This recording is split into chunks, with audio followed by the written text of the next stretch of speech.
9 smoothie don'ts, what not to do. Making a perfect smoothie can be quite a challenge. When you're new to blending, it's easy to get things wrong. And even experienced smoothie enthusiasts can fall into bad habits. But what happens when we make these mistakes? Well, they can ultimately ruin our smoothie experience. Imagine having a thick, tasteless, and unappetizing drink that's supposed to be a healthy and delicious treat. It's frustrating, right? So what are these mistakes that can lead to such disappointing results? We're about to find out. The first mistake is overloading the blender with too many ingredients. This can cause the blender to work too hard, leading to a hot and frothy mess. Another mistake is not adding enough liquid, which results in a thick and chunky smoothie. Then there's the issue of not balancing the flavors, making the smoothie taste bitter or too sweet.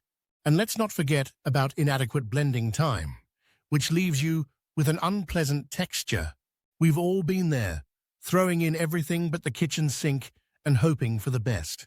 But when it comes to making a great smoothie, it's all about balance and harmony.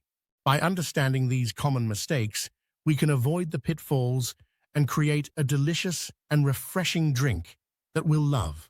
When it comes to the worst smoothie don'ts, there's one critical mistake that stands out from the rest. Using low-quality or expired ingredients can completely affect the taste and texture of your smoothie. Imagine using last week's spinach or a banana that's been sitting on the counter for days. The result is a smoothie that's not only unappetizing, but also unhealthy. This mistake is especially serious because it's easy to get complacent and just use whatever ingredients we have on hand.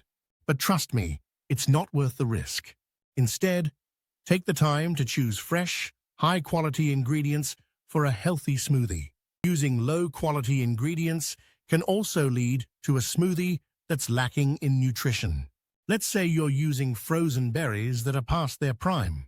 Not only will they affect the taste, but they'll also reduce the antioxidant benefits of your smoothie.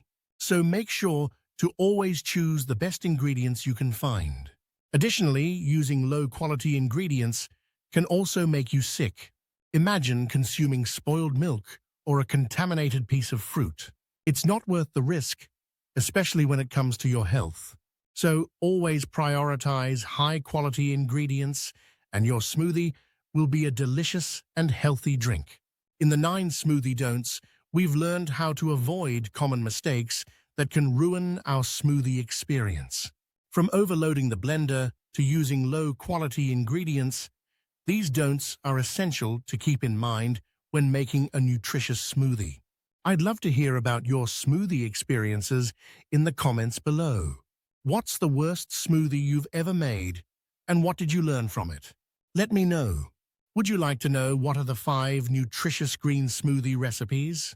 Then, watch the next video.